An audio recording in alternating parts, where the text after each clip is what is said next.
Bismillahirrahmanirrahim. Assalamualaikum warahmatullahi wabarakatuh. Alhamdulillah wassalatu wassalam ala habibi Rasulillah Sayyidina wa nabiyyina wa maulana Muhammad ibn Abdullah wa ala alihi wa sahbihi wa man wala. Allahumma salli wa sallim ala Sayyidina Muhammadin miftahi babi rahmatillah adada ma fi ilmillah salatan wa salaman daimin mutalazimin bidawami mulkillah wa ala alihi wa sahbihi adada kulli dharatin alfa marrah.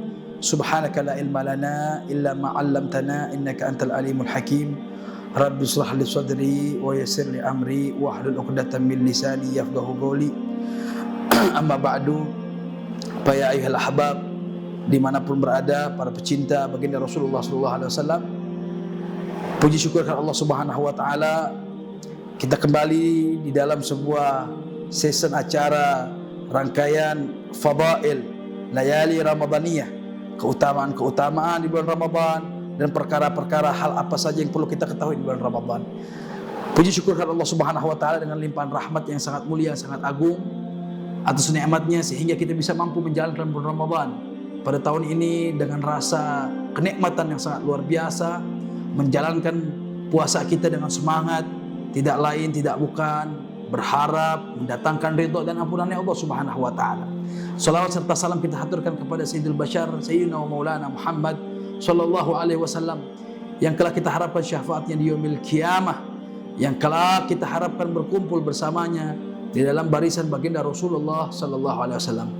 Ikhwan wa akhwat fillah, ayyuhal ahbab dimanapun berada, pentingnya seseorang untuk memperdalami ilmu agamanya Allah Subhanahu wa taala sehingga ia mengetahui hal apa saja yang tidak diperbolehkan dan diperbolehkan selama dia berpuasa di bulan Ramadan. Maka dari itu, izinkan saya menceritakan sedikit saja tentang keutamaan seseorang yang mengetahui pelajaran ilmu agama untuk membentengi dirinya. Bahwasannya para ulama-ulama dalam kitab-kitab mereka mengatakan sesungguhnya kebodohan ini adalah sumber dari segala kerusakan di muka bumi ini. Dan bagaimana cara kita menghilangkan kebodohan tersebut? Yakni dengan memperdalami ilmu agamanya Allah Subhanahu wa taala. Sebab ilmu agamanya Allah adalah nur, cahaya yang bisa membimbing, yang bisa membawa kita mendapatkan ridha dan ampunnya Allah Subhanahu wa taala. Kita lihat banyak di luar sana orang yang belum tahu dan belum paham tentang perkara hal apa saja yang dibolehkan, yang tidak diperbolehkan, yang dimakruhkan. Maka saya sampaikan di acara season acara ini, hal yang tidak diperbolehkan, yakni dimakruhkan dalam berpuasa begitu banyak. Di dalam pembahasan makruhatus shaum, hal-hal yang dimakruhkan di dalam berpuasa. Katsiratun, banyak perkara yang dimakruhkan dalam berpuasa. Tapi kita harus tahu, setidaknya supaya kita bisa membentengi, menghindari dari hal-hal yang dimakruhkan dalam puasa. Sebab kenapa? Kita tahu hukum makruh itu adalah orang yang ketika mengerjakannya tidak mendapatkan apa-apa, tapi ketika dia meninggalkannya mendapat pahala. Dan kita ingin di bulan Ramadan ini, di bulan puasa ini, kita mendapatkan bagian dari hal itu. Maka penting sekali kita mengetahui apa saja yang dimakruhkan dalam puasa. Di dalam kitab ini dijelaskan yang makruh di dalam berpuasa adalah al-hijamah wal fasad. Bagian pertama, poin pertama adalah al-hijamah wal fasad, orang yang berbekam atau dia fasad, yakni mengambil darah atau mengeluarkan darah dengan cara fasad. Itu hukumnya ketika ia lakukan di bulan Ramadan makruh. Kenapa bisa makruh? Para ulama mengatakan yang menyebabkan makruhnya orang dibekam atau mengambil darah dengan cara tersebut karena bakal menyebabkan yakni sebuah keadaan id'af, kelemahan, yakni lemah ketika nanti orang yang puasa. Karena orang kalau udah habis diambil darahnya maka lemah. Maka para ulama mengatakan makruh kita berhijamah. Begitu juga orang yang fasad, yakni dia mengeluarkan darahnya dengan cara difasdam. Nah, itu pun termasuk yang dimakruhkan ketika orang yang berpuasa. Ilahnya adalah takut nanti menyebabkan lemah dirinya ketika diambil darah. Baik. Poin kedua yang dimakruhkan pula adalah al-gubulah, cium. Wa tukrah karahatut tahrim, bahkan mencium bisa menyebabkan makruhnya dalam keadaan makruh yang bisa menyebabkan kepada haraman. Contohnya apa? Kita terbiasa mungkin seorang suami punya kebiasaan setiap kali dia mau pulang kerja atau dia mau pergi kerja, dia mencium, si istrinya mencium tangannya, dan mungkin si suami mencium keningnya atau pipinya si istri. Maka para ulama mencium dalam keadaan dia di siang hari di bulan puasa bisa menyebabkan makruh hukum. Bahkan makruhnya bisa menjerumuskan ke haram. Apa sebabnya? Kalau bisa menjerumuskan ke haram, kalau dia mencium ke istrinya sampai inzal, sampai keluar mani, maka hukumnya makruh karahat tahrim, yang menjerumuskan, mendekatkan kepada keharaman. Maka ini pernah saya dapat dari guru saya waktu ketika belajar. Bagaimana itu kan sebuah kebiasaan. Oh, kata guru saya, kalau begitu dirubah saja.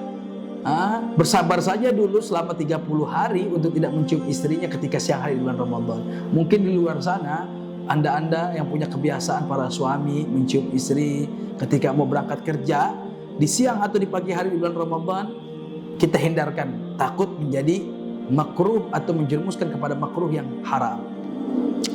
Poin yang ketiga, yang dimakruhkan dalam puasa adalah dzauqut ta'am, mencicipi makanan. Sering kita jumpai perkara ini banyak dilaksanakan atau dilakukan oleh kaum hawa, kaum perempuan, terkhusus ibu-ibu kita. Ya, dzauqut ta'am, mencicipi makanan. Naam in ihtaja ilaih, jikalau dibutuhkan kepadanya, seperti orang yang tabakh, memang koki, ya.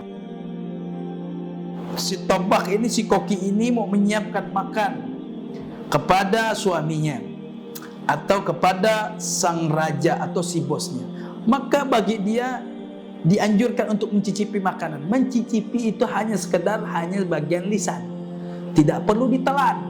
Itu konteks mencicipi. Kalau ditelan itu bukan mencicipi, namanya memakan. Maka harus dibedakan. Mencicipi itu hanya area lisan saja, area lidahnya dia mencicipi hal manisnya, hal asin, kadar keasinan dan lain-lainnya. Maka dzauqut ta'am bagi orang yang enggak masak, hukumnya makruh.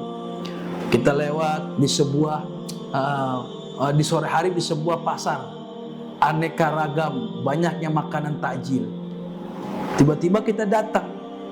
Pas datang mau beli, dia cicipi dulu. Ini enak apa tidak? Manis apa asin? Pahit apa tidak? Maka bagi dia nggak boleh, makruh. Kalau dia cicipin sampai ketelan, haram, hukumnya batal puasa. Nah, kita harus dihindarkan. Kecuali siapa? Tabakh, tukang masaknya boleh untuk mencicipi. Kemudian at-taladduj bi masmu'in wa mubsarin wa malmusin wa mashmumin ka syammir raihan wa lamsi. Kita harus menghindarkan juga di bulan puasa ini bisa menyebabkan dalam makruh itu adalah apa? Orang yang taladduj sepanjang hari dia dengarkan musik-musik dengan handsfree, dengan dia dengarkan dengan apa? Dia punya headset. Dia dengarkan musik-musik yang bikin lahu, yang bikin dia jauh dari Allah Subhanahu wa taala. Atau dia pergi ke tempat minyak wangi untuk mencium wewangian, atau dia suka pergi ke dalam pasar-pasar buah supaya dia mencium wewangian buah-buah. Ini bisa menjerumuskan di dalam perkara makruh, nggak boleh. Atau mubzirin, sengaja dia keluar siang hari pengen ngelihat sesuatu hal-hal yang bikin hilang nafsu, hilang rasa payah dalam berpuasanya. Ini juga makruh. Hati-hati, kita sering jumpa ngabuburit. Ngabuburit ini apakah termasuk orang-orang yang taladud bimasmu'in atau mubzirin? Maka saya katakan bisa saja tergolong hal itu, karena banyak orang yang ngabuburit bukan untuk mencari hal yang bermanfaat. Dia cuma taladud bernikmat-nikmat dengan pendengaran, dengan pandangan mata, dengan dia mencium sesuatu aroma-aroma yang lain. Ini bisa menyebabkan makruh. Makanya seyogianya kalau kita mau ngabuburit, Nabi pun ngabuburit, tapi ngabuburitnya dengan ilmu agama. Nah, dalam riwayat saya pernah mendapatkan ini, ada sebuah riwayat yang mengatakan Nabi itu setiap ba'dal asar, yakni beliau setelah sholat asar itu selalu keluar dari masjid, dari rumahnya, dan mengajak sahabat-sahabat itu keliling. Tapi setiap kali keliling Nabi itu mengajarkan ilmu agama, beliau mengajarkan ta'lim, Itulah ngabuburitnya baginda Rasulullah SAW. Bukan kayak kita ngabuburitnya cuma mencari hal-hal yang dilarang oleh Allah Subhanahu wa taala. Kemudian lalu apalagi Habib yang dimakruhkan di dalam berpuasa adalah as-siwak. Memakai siwak hukumnya makruh. Ketika kapan? Dimulai ba'da zawal, setelah tergelincirnya matahari sampai terbenamnya matahari, dalam perkataan Imam Syafi'i, di dalam mazhab Imam Syafi'i alal mu'tamad. Tapi sebagian yang lain mengatakan, dari ashab Syafi'i salah satunya Imam An-Nawawi rahimahullah, beliau mengatakan tidak makruh. Ya, wallahu a'lam itu hal itu. Kemudian al-mubalaghah fil matbah. Ketika dia berkumur-kumur dalam berwudu dengan berlebihan kumur-kumurnya, yang seperti hari di mana selain bulan Ramadan ia lakukan di bulan Ramadan, maka hukumnya makruh. Kenapa bisa makruh? Takut masuk sesuatu dari bagian air tersebut ke dalam perut kita, maka disebutkanlah para ulama mengatakan makruh. Maka seyogyanya kita hindarkan hal-hal tersebut, ya. Kemudian at-tarafuh, berdandan rias, pakai wangi-wangian, dia mencium wangian. Makanya bulan puasa itu seharusnya seyogyanya kita lebih humul, lebih mencondongkan diri kita ini kepada orang-orang yang nggak mau berdandan rias. Apa gunanya berdandan rias pagi, siang, hari, ya? Makanya ini jadi persoalan kita orang untuk menyampaikan hal ini supaya kita bisa menghindarkan dari hal-hal yang makruh dan tidak mengganggu dan merusak pahala puasa kita. Kemudian berikutnya adalah takhirul fitr. Nah, ini ada orang-orang yang suka mengakhirkan fitr, mengakhirkan berbuka. Udah masuk waktu berbuka, dia tidak mau berbuka, dia akhir-akhirkan, maka bisa menjadi hukumnya makruh. Datang waktu berbuka, ambillah air, minumlah. Walaupun Anda dalam perjalanan. Ketika Anda dalam perjalanan, tiba-tiba datanglah waktu berbuka. Anda dianjurkan, disunnahkan untuk mencari sesuatu yang bisa membatalkan puasa Anda. Anda nggak boleh ketika waktu masuknya berbuka Anda tidak mencari hal untuk membatalkan. Maka para ulama mengatakan ini adalah perkara yang makruh. Ayo kita jaga, mudah-mudahan puasa tahun ini kita menjadi pahala yang lebih banyak ketimbang tahun yang lalu. Kemudian yang terakhir yang di dalam kitab ini disebutkan al-mukhasyamah wal musyatamah. Al-mukhasyamah wal musyatamah ini menjadi makruh karena banyak orang ketika ia menebar kebencian, menebar permusuhan, mengajak kepada orang untuk bermusuhan, ini bisa menyebabkan batal puasa mereka dan hilang pahala puasanya. Maka dari itu, saya ajak kepada rekan-rekan saya, kepada para sahabat-sahabat saya, mari kita jaga puasa kita tahun ini untuk pahalanya lebih banyak dan lebih nyata dalam kehidupan kita. Kita hindarkan perkara yang makruh. Dan masih banyak lagi perkara yang makruh. Insya Allah akan saya sampaikan di season berikutnya. Dan mudah-mudahan Allah Subhanahu Wa Taala terima amal ibadah kita. Birahmatika ya arhamar rahimin. Wassalamualaikum warahmatullahi wabarakatuh.